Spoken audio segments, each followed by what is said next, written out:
मीरपुर नाम के शहर में तेजस अपनी पत्नी नीरू के साथ रहता था।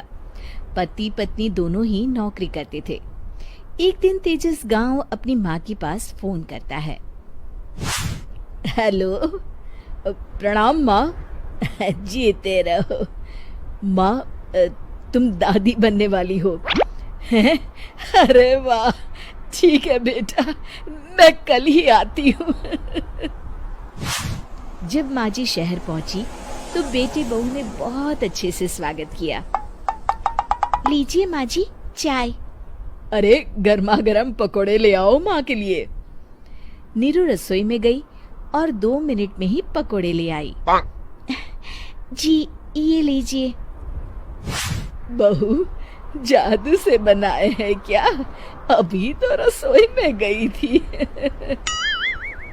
यम्मी।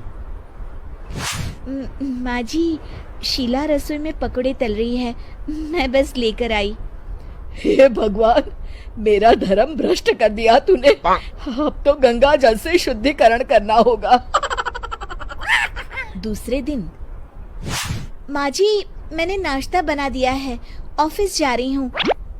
पर अभी तो घर का सारा काम पड़ा है।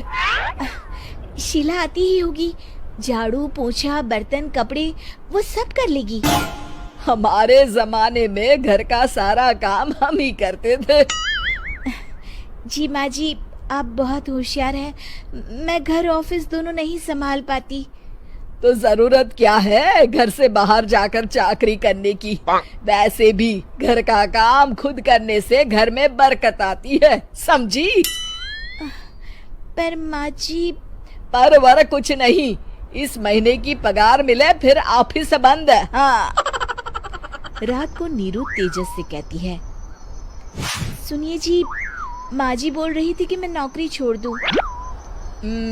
वैसे ठीक ही तो है, अभी तुम्हें आराम की जरूरत है। फिर भी आराम कहाँ, शीला को छुड़ाने के लिए बोल रही थी। तो अब 24 घंटे में इतना काम तो कर ही सकती हो। पर जॉब पसंद है मुझे, घर पर मन नहीं लगेगा। अगले दिन जब दोनों ऑफिस के लिए निकल रहे थे, मेरी तो कोई कीमत ही नहीं है इस घर में। माँ जी, आजकल महंगाई बहुत है, रहन सहन भी बदल गया है, दोनों नौकरी करते हैं तभी ठीक रहता है। अच्छा, तू कहना क्या चाहती है? मेरा बेटा तुझे बिठा के खिला नहीं सकता?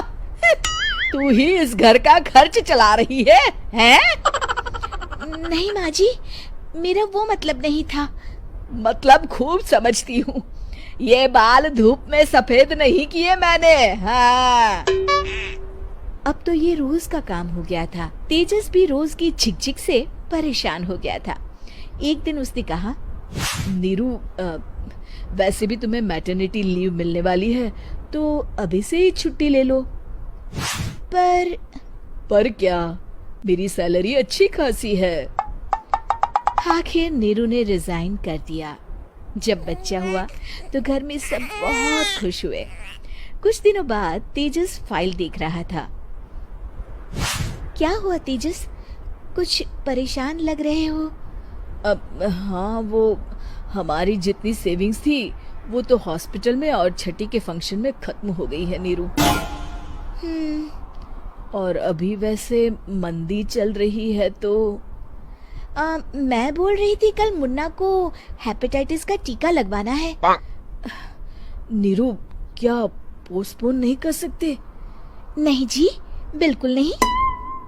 अब तेजस को समझ में आ रहा था कि उससे गलती हुई है। पैसों की कमी का असर घर के माहौल पर भी पड़ रहा था। अगले दिन, बेटा मेरा चश्मा और ये दवाइयाँ ले आना, पर्चा देते हुए माँ जी ने कहा। जी।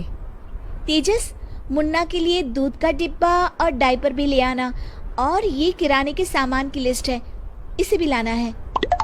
तेजस गुस्से में लिस्ट मरोड़कर फेंकता है और चिल्लाता है, पैसे क्या पेड़ पर उगते हैं? ये ले आना, वो ले आना। अरे पर ये जरूरत का सामान ही है। वो गुस्से में बिना कुछ कहे ऑफिस चला गया। अरे लंच तो ले जाइए।